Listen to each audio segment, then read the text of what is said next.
The role of LGBT plus sports groups in promoting the physical and mental well-being of their membership is well documented.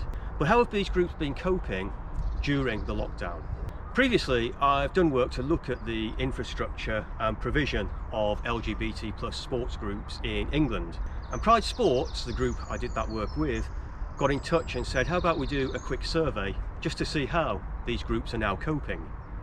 The results, of course, talk about the inability to provide sport and physical activity during the lockdown, but even more so they talk about the impact on the membership of the lack of social support and the impact that has on their mental well-being. So let's have a look in a bit more detail at the results.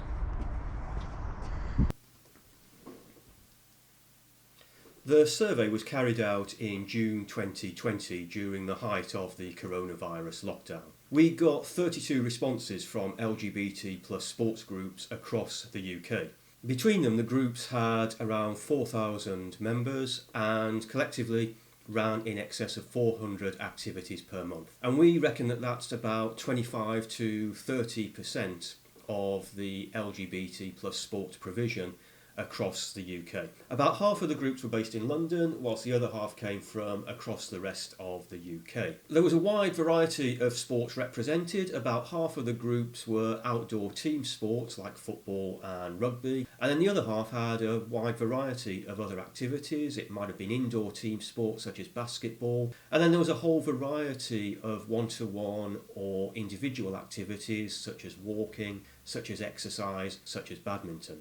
In terms of the size of these groups, there was a wide range from small groups with about 20 or so people to large groups with a membership in excess of 100. And similarly, if you look at the volume of activity that was provided by these groups, you got a range that went from groups that might do just 1 or 2 activities per month up to groups that were doing 5 or more activities per week. Okay, so obviously these groups weren't able to provide their usual sport and physical activity during lockdown because facilities were closed and social distancing was in place. And from the survey, we found that about half of the groups were able to replace this activity in some way with online physical activity.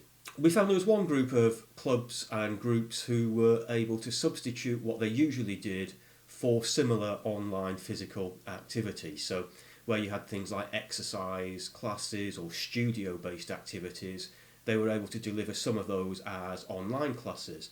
And similarly, where you had running or cycling groups, people had to do those activities individually, but the groups could use things like Strava or Facebook or other social media tools to sort of coordinate that activity, and people could still at least post and compare the activity that they'd done. Where you had groups providing team sports, obviously they couldn't do their usual activity, so we found again they were substituting activities such as basketball, football or rugby for activities like running, which they could coordinate through Strava or through their usual social media channels. The groups that were finding it most difficult to provide online activity were perhaps the smaller groups and those that were providing one-to-one activities. Maybe it's the case that if there was a team already there, then there was already that sort of connection to be able to transfer to a different activity. But we certainly found with groups like walking and badminton, it was very difficult to substitute the activity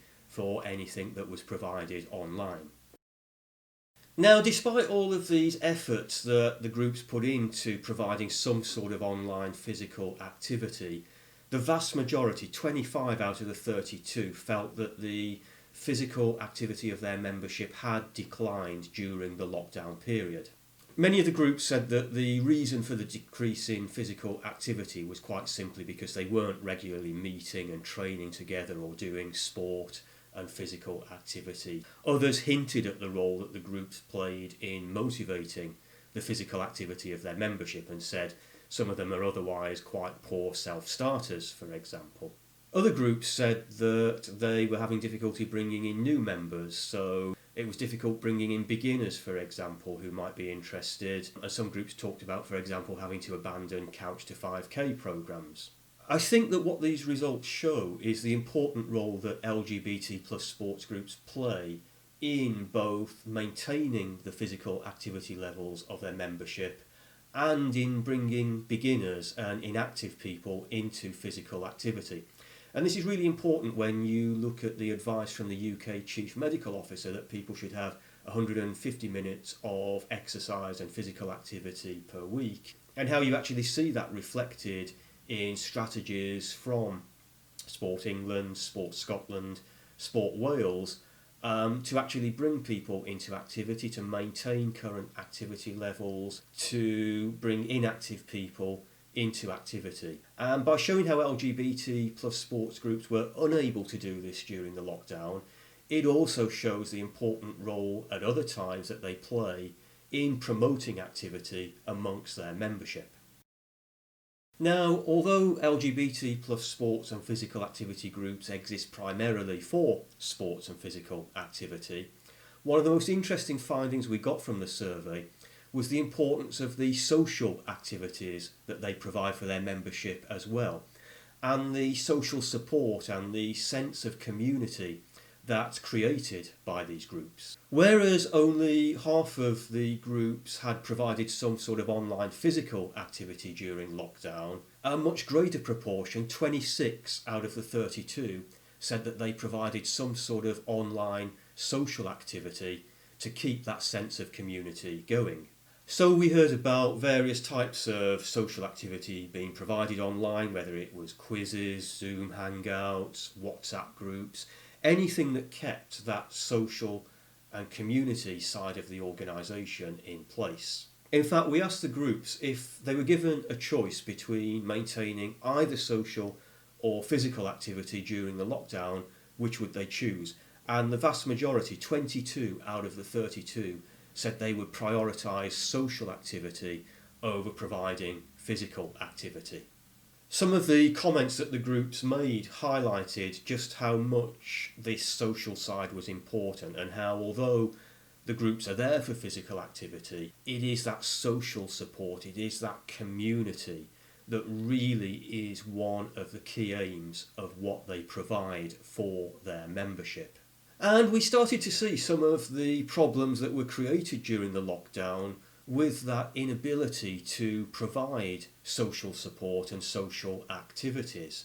Groups spoke about how many of their members were experiencing isolation during the lockdown. Many of them spoke about a negative effect on the mental health and mental well-being of their membership as well. What really came across in a lot of the responses was the concern a lot of these groups had for this mental well-being of their membership.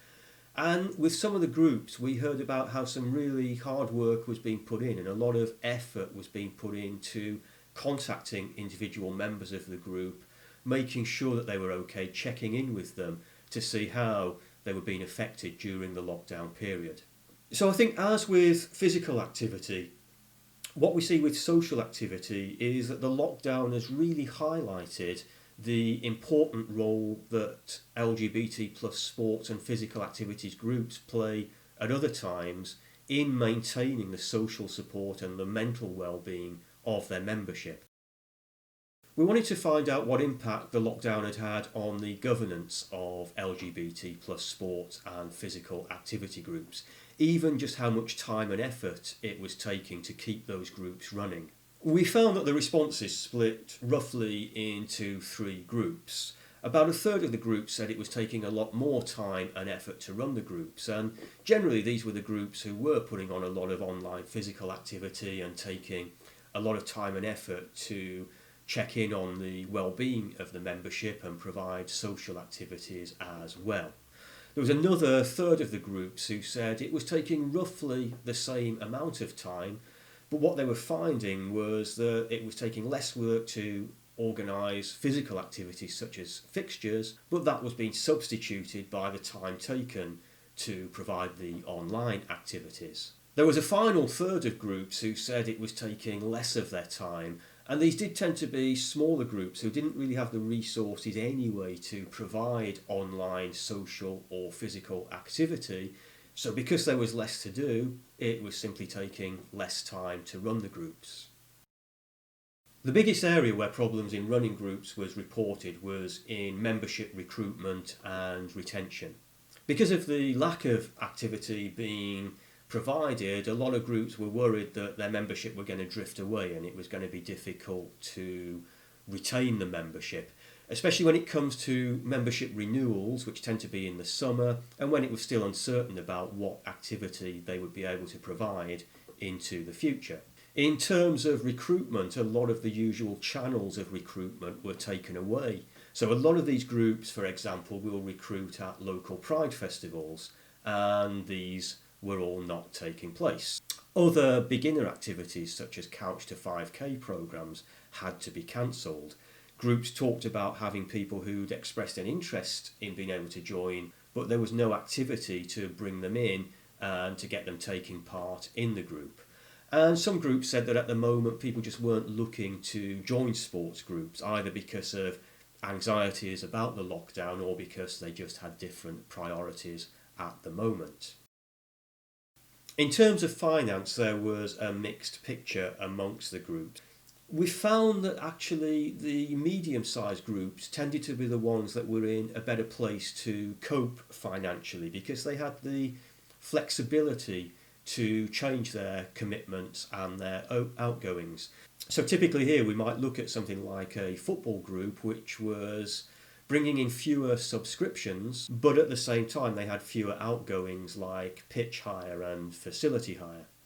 Interestingly, we found it was the smaller groups on the one hand and the larger groups on the other hand that had less of this flexibility to be able to adapt financially to the lockdown. With the smaller groups, we found that an existing financial commitment could have a really big impact on the finances overall, especially with no subscription income coming into the group. So if you had something like a hall booking that still had a few weeks left to run, or if you had something like a website that had been paid for, that was really a big proportion of their financial outgoings and it had a big impact. We found that the larger groups also had problems with the flexibility to deal with some of the financial issues that arose, and I think that's because some of these larger groups run on a commercial basis or they have longer term contracts, for example, in terms of where their income